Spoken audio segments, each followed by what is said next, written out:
ऐसी रिएक्शंस, एक नहीं कह ले दो ऐसी रिएक्शंस जो हर साल सीबीएसई क्लास 10th बोर्ड में किसी ना किसी सेट में डालता ही है फॉर श्योर। ठीक है, आपके क्लास 10 सिलेबस में बहुत सारी रिएक्शंस हैं, बट अगर आप देखो कि कुछ कॉमन रिएक्शंस हैं जो हर साल आपको मिलने ही मिलने वाले हैं फॉर श्योर। तो अगर आप कहो कि पेपर में नेक्स्ट ईयर क्या आएगा, तो ये दो मैं श्योरिटी के साथ कह सकती हूँ कि ये दो रिएक्शंस तो फॉर श्योर आएंगी। वो किसी भी टाइप में हो सकती है, चाहे वो एमसीक्यू टाइप में आ जाए, चाहे वेरी शॉर्ट में आ जाए, या आपका केस स्टडी में आ जाए, किसी भी टाइप में, बट आएगा ज़रूर। ओके, सो हेलो एवरीवन, कैसे आप सब लोग? आई होप आप सब बहुत अच्छे होंगे। मैं Pragati Shukla, your chemistry mentor, your chemistry educator. Today I will be discussing on these two reactions which are very important। पहले आपको बता दिया है ये दो रिएक्शंस कौन सी है, decomposition of ferrous sulphate and decomposition of lead nitrate. ठीक है, अच्छा, ये दो रिएक्शंस आपके सीबीएसई एनसीईआरटी में अगर आप देखेंगे तो एक्टिविटी भी है और इस पे बेस्ड क्वेश्चन भी आता है, ऑलमोस्ट हर साल आता है फॉर श्योर। ठीक है, तो let's discuss these two reactions in detail. ठीक है, सबसे पहले डिकम्पोजिशन थोड़ा सा एक्सप्लेन कर दूं तो ये कॉम्बिनेशन का जस्ट ऑपोजिट होता है। What we do in the decomposition, एक आपका कंपाउंड है वो अपने कॉन्स्टिट्यूएंट कंपाउंड्स में, कॉन्स्टिट्यूएंट एलिमेंट्स में ब्रेक डाउन होता है, और decomposition is a endothermic reaction. तो यहाँ पर तीन तरह से हम एनर्जी दे सकते हैं, एक वाया हीट जिसको थर्मल डिकम्पोजिशन कहते हैं, एक आपका बाय फोटोलिटिक कहते हैं मतलब बाय लाइट, और एक आपका होता है electrolytic by providing the current. ठीक है, तो तीनों से क्वेश्चंस आते हैं, इस साल भी देखो, चाहे आप अगले 5-6 साल का पेपर उठा के देख लो, और आगे भी आएंगे। ठीक है, तो यहाँ पर हम पढ़ने वाले हैं decomposition, thermal decomposition of ferrous sulphate and lead nitrate. ठीक है, यहाँ पर अगर आप कैरेक्टरिस्टिक्स देखो तो कलर भी चेंज हो रहा है, कुछ ना कुछ सब्सटेंस बन रहा है। तो चलो डिस्कस करते हैं। सबसे पहले होता क्या है, what will happen when ferrous sulphate crystal. अब सबसे पहले फेरस सल्फेट क्रिस्टल की बात हो रही है तो आपको यहाँ पर उसका फॉर्मूला अलॉन्ग विथ कलर याद होना चाहिए। जैसे अगर आप देखो तो FeSO4.7H2O है, और यहाँ पर इसका कलर होता है ग्रीन कलर। कौन सा कलर? Green colour. ये फेरस सल्फेट का जो ग्रीन कलर है, it is because of water of crystallisation. ये जो आपका 7H2O है वो वाटर ऑफ क्रिस्टलाइजेशन है, और यही आपके इस फेरस सल्फेट को ग्रीन कलर प्रोवाइड करता है। तो सबसे पहले जब आप हीट करोगे what will happen, that is a very basic common sense कि अगर कोई वाटर मॉलिक्यूल है तो जब हम उसे हीट करेंगे तो सबसे पहले वाटर मॉलिक्यूल वहां से एलिमिनेट होंगे, राइट। तो लॉस ऑफ वाटर, डिहाइड्रेशन। सबसे पहले यहाँ जो fixed amount of water molecule है ये आपका एलिमिनेट होगा जब हम इसे हीट करेंगे, तो उसे हम बोल दिया डिहाइड्रेशन। ठीक है, green crystal loose water and turns white, that is anhydrous. तो हाइड्रेटेड सॉल्ट है, हाइड्रेटेड सॉल्ट जिसमें कुछ fixed amount of water molecule होते हैं जिसे हम वाटर ऑफ क्रिस्टलाइजेशन कहते हैं। ठीक है, अब ये जो फिक्स्ड अमाउंट है जब आप इसे हीट करोगे तो सबसे पहले ये फिक्स्ड अमाउंट ही एलिमिनेट होंगे और hydrated salt will become anhydrous, और हाइड्रेटेड सॉल्ट का इस वाटर ऑफ क्रिस्टलाइजेशन की वजह से जो कलर है, जब वो एनहाइड्रस हो जाएगा तो कलर ऑब्वियसली चेंज होगा। तो आपका जो ग्रीन कलर है, जैसे ही आपने हीट किया इससे एक एक करके वाटर लॉस हो गया, डिहाइड्रेशन हो गया, it becomes anhydrous and colour change from green to white. ठीक है, ग्रीन टू व्हाइट। तो सबसे पहले अगर आप रिएक्शन देखो यहाँ पर FeSO4.7H2O on heating give you FeSO4 + 7H2O। तो यहाँ पर ग्रीन कलर से व्हाइट कलर हो गया, ग्रीन कलर से व्हाइट कलर हो गया। You should know each and every step, क्योंकि किसी भी स्टेप से क्वेश्चन आ सकता है। ठीक है, तो आपको दिख रहा है ये ग्रीन से व्हाइट हो जाएगा। स्टेप 2, क्योंकि हमें डिकम्पोजिशन कराना है, फर्दर आप डिकम्पोजिशन करा रहे हो, फर्दर आप हीट दे रहे हो, what will happen on strong heating it decomposed further. Water loss के बाद अगर आप फिर भी हीट कंटिन्यू कर रहे हो तो ये आगे डिकम्पोज होगा, और क्या होगा, जैसे आप इसे हीट कर दोगे FeSO4 will decompose into ferric oxide, ये ऑक्साइड दे देगा। अब ये फॉर्मूला आपने कहाँ पढ़ा है, रस्टिंग ऑफ आयरन में, उसका कलर क्या था, रेडिश ब्राउन। तो आपको ग्रीन से व्हाइट एक इंटरमीडिएट स्टेप है, हो सकता है अगर आपने पहले ही एक्सेस अमाउंट ऑफ हीट दे दी तो डायरेक्ट ये डिकम्पोज होकर के आपको रेडिश ब्राउन कलर दे देगा, दैट इज फेरिक ऑक्साइड। तो यहां से तो एक क्वेश्चन बन गया। एक और क्वेश्चन आता है कि जब ये आप रिएक्शन कराओगे तो यहाँ पर दो ऐसी पंजेंट स्मेल वाली गैस बनेगी, वो कौन सी है, that is SO2 and SO3। तो यहाँ पर sulphur dioxide along with sulphur trioxide बनेगा। तो जब भी आप फेरस सल्फेट को हीट करोगे, हाइड्रेटेड फेरस सल्फेट को, तो ये ग्रीन से रेडिश ब्राउन हो जाएगा, reddish brown due to formation of ferric oxide, और along with pungent smelling gases sulphur dioxide and sulphur trioxide. क्योंकि इसमें सल्फर है इसलिए इसका कलर कुछ इसका जो स्मेल है वो पंजेंट चोकिंग स्मेल होगी। ठीक है, तो एक तो कलर से आपको समझ आ गया कि रिएक्शन हुई है। अगर हम इसमें कैरेक्टरिस्टिक देखें तो colour change plus evolution of gas, ठीक है, और स्मेल भी आपको आएगी पंजेंट स्मेलिंग। तो ये पूरा क्वेश्चन था, मतलब ये पूरा एक आपका टॉपिक है डिकम्पोजिशन। यहां से जितने भी क्वेश्चन बन सकते हैं वो आपका यहाँ पर सॉल्व हो गए।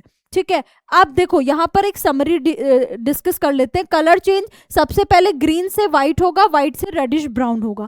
फॉर्मेशन क्या हो रहा है, एक ब्राउन कलर का सॉलिड जिसे Fe2SO3 कह रहे हैं, Fe2O3 कह रहे हैं। ठीक है, कौन कौन सी गैस निकलेगी, sulphur dioxide, smells like burning sulphur, sulphur trioxide. ठीक है, तो आपको क्या करना है, पूरा प्रोसेस जानना है, अलोंग विद द प्रोसेस उसका रिजल्ट क्या है वो जानना है, क्योंकि यहीं से क्वेश्चंस बनेंगे। ठीक है, तो अब ये पूरा फेरस सल्फेट है, आपका 1 और 2 मार्क्स का फेरस सल्फेट का क्वेश्चन आ गया, 1 और 2 मार्क्स का लेड नाइट्रेट का क्वेश्चन आ गया। तो आपके 3 to 4 मार्क्स यहाँ से आराम से बन रहे हैं, जो आज के दिन ही आपको पता है कि ये क्वेश्चन तो आने हैं, राइट, क्लियर। तो आउट ऑफ 25 कुछ ऐसे टॉपिक्स हैं जिससे हर साल क्वेश्चन आते हैं। तो अगर आप बोलते हो पेपर लीक की बात, तो पेपर ऑलरेडी लीक्ड है। ठीक है, उसी 4 चैप्टर में वही सारे टॉपिक्स आपको इधर उधर करके मिलेंगे, तो वही चारों चैप्टर्स के सारे टॉपिक्स आपको पढ़ने हैं। ठीक है, next it is which type of, it is a thermal decomposition reaction, it shows। अब यहाँ पर अगर उसने कुछ ट्विस्ट करके केस स्टडी में या AR टाइप का क्वेश्चन दे दिया तो ये क्या है, it shows both physical change, loss of water, क्योंकि लॉस ऑफ वाटर क्या है, वाटर सराउंडिंग में इवेपोरेट हो गया, फिर से हम उसको क्रिस्टलाइजेशन करा सकते हैं। तो ये फेज चेंज है, लॉस ऑफ वाटर एक फिजिकल चेंज है, plus formation of new substance एक केमिकल चेंज है। तो सपोज आपके पास एक ऐसा क्वेश्चन आ गया कि ये जो डिहाइड्रेशन है या फिर आपका जो डिकम्पोजिशन ऑफ फेरस सल्फेट है, is which kind of change. तो एक ऑप्शन हो सकता है फिजिकल चेंज, एक ऑप्शन हो सकता है केमिकल चेंज, एक ऑप्शन होगा बोथ। तो both will be the correct answer, क्योंकि यहाँ पे दो चीज हो रहा है, एक वाटर का लॉस हो रहा है जिसकी वजह से लॉस ऑफ वाटर आपका फिजिकल चेंज में आ रहा है, और आपका जो न्यू फॉर्मेशन हो रही है, रिएक्शन बन रही है, that will comes under the chemical change. ठीक है, तो सारे टाइप के क्वेश्चन अभी यहाँ पे फेरस सल्फेट के हमने डिस्कस कर लिए हैं।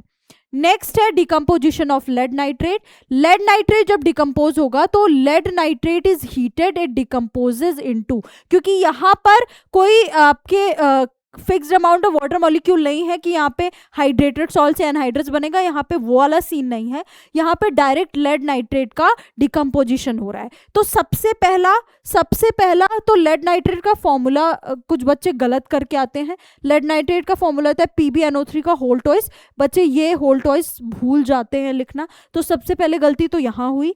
हीट करेंगे, यहाँ बनेगा लेड ऑक्साइड, दो गैसेस बनेंगे, गैसेस पे हम डिस्कस करते हैं। सबसे पहले यहाँ पर आप देखो कि एक बॉइलिंग ट्यूब में हमने लेड नाइट्रेट लिया है, इसको डिकम्पोज कराएंगे, जैसे ही डिकम्पोज कराएंगे आपको एक रेडिश ब्राउन कलर की गैस मिलेगी। तो सबसे पहला क्वेश्चन इसी पे आता है कि ये जो रेडिश ब्राउन गैस है वो कौन सी गैस है। ये रेडिश ब्राउन आपकी गैस है NO2, नाइट्रोजन डाइऑक्साइड। तो ये आपकी गैस है रेडिश ब्राउन कलर की, ये ब्राउन फ्यूम्स आपको मिलती है, ब्राउन फ्यूम्स आपको मिलती है after decomposition of lead nitrate. This brown fume is because of nitrogen dioxide along with oxygen की भी हमें ऑक्सीजन गैस भी मिलेगी. ऑल्दो ऑक्सीजन का कोई स्पेसिफिक कलर नहीं होता, इसलिए हम ज़्यादा बात किस पे करते हैं, नाइट्रोजन डाइऑक्साइड की, कि ब्राउन फ्यूम्स मिलती है आफ्टर डिकम्पोजिशन. तो आपको ऐसे एक्टिविटी सेटअप दे देगा, यहाँ पे मार्क कर सकता है ए,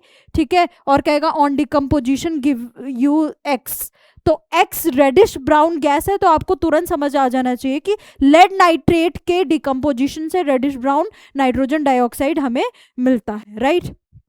नेक्स्ट, अलॉन्ग विथ जब आप रिएक्शंस लिखेंगे तो make sure you are writing the balanced equation, ठीक है. Balance equation will give you full marks. Observation क्या है, फॉर्मेशन ऑफ येलो सॉलिड. अब यहाँ पे जो लेड ऑक्साइड बना है इसका कलर भी याद रखना है कि एक येलो कलर का सॉलिड बना है, ठीक है. येलो कलर का सॉलिड बना है, that is lead oxide. Release of brown fumes जिसको नाइट्रोजन डाइऑक्साइड कहते हैं. Oxygen gas is also produce. तो आपको दो चीजें तो जरूर याद रखना है, एक yellow solid that is lead oxide और एक brown fumes that is nitrogen dioxide along with oxygen. Next, this is also thermal decomposition. ये एक थर्मल डिकम्पोजिशन है. Brown gas is toxic gas, experiment should be done carefully. तो यहाँ पर जब case study based question में ये भी आ सकता है कि ये पूरा सेटअप केयरफुली मैनेज करना होगा. व्हाई? बिकॉज ये जो ब्राउन गैस है नाइट्रोजन डाइऑक्साइड, ये आपकी पॉइजनस गैस है. अगर ये आपके डायरेक्ट माउथ के कॉन्टैक्ट में चली जाएगी तो ये आपको हार्म कर सकती है. इसलिए देखो, तभी यहाँ पर आप देख रहे हो जो सेटअप है ये थोड़ा सा ट्विस्ट, ये टिल्टेड करके कर रहे हैं, ठीक है. ऐसे एकदम बिल्कुल आपके मुंह के सामने नहीं कर सकते क्योंकि ये पॉइजनस गैस आपके मुंह के अंदर जा सकता है, ठीक है. तो प्रिकॉशनरी वे में हमें सारी चीजें करनी है, ठीक है. अब कंपैरिजन एक फटाफट देख लेते हैं. अगर आप डिकम्पोजिशन फेरस सल्फेट का करा रहे हो तो सबसे पहले फॉर्मूला होगा, ये एक हाइड्रेटेड सॉल्ट है क्योंकि इसमें fix amount of water molecule है. तो FeSO4.7H2O इसका फॉर्मूला है लेड नाइट्रेट PbNO3 का whole twice. Then type of change, it is dehydration plus decomposition. Dehydration plus decomposition, यहाँ पर डायरेक्ट डिकम्पोजिशन हो रहा है. क्या क्या बन रहा है सॉलिड में, एक आपका Fe2O3 ब्राउन कलर का सब्सटेंस सॉलिड बन रहा है, यहाँ पे येलो कलर का लेड ऑक्साइड बन रहा है. देन गैसेस इवॉल्व, यहाँ पर दो गैसेस हो रही हैं SO2 एंड SO3. अब अगर आप सपोज उसने कहा कि दो गैसेस हो रही हैं, आपको कुछ मतलब हो सकता है वो ऐसा क्वेश्चन कर दे कि आपको ब्लाइंड फोल्ड कर दिया है और दो हमने डिकम्पोजिशन करा है, एक ए और एक बी, ठीक है. तो ब्लाइंड फोल्ड में वो पूछेगा कि किसमें सल्फर के कंपाउंड्स आ रहे हैं, ठीक है. तो आप ये बता सकते हो क्योंकि पर्टिकुलर में आपको सल्फर के अलग स्पेसिफिक स्मेल आपको पता चल जाएगी, बट जो ब्राउन फ्यूम्स है वो तो आपको ऑब्वियसली देखना पड़ेगा. तो आप स्मेल करके बता सकते हो कि ये पर्टिकुलर आपका फेरस सल्फेट हो रहा है क्योंकि इसमें सल्फर की स्मेल आ रही है, ठीक है. और यहाँ पे ब्राउन कलर की फ्यूम्स है, ब्राउन कलर फ्यूम्स इंडिकेट की नाइट्रोजन डाइऑक्साइड है along with oxygen. Special observation क्या है, कलर चेंज देखो कैसे हो रहा है. पहले ग्रीन से व्हाइट, अब ग्रीन से व्हाइट में वाटर का लॉस है, डिहाइड्रेशन, फिजिकल चेंज.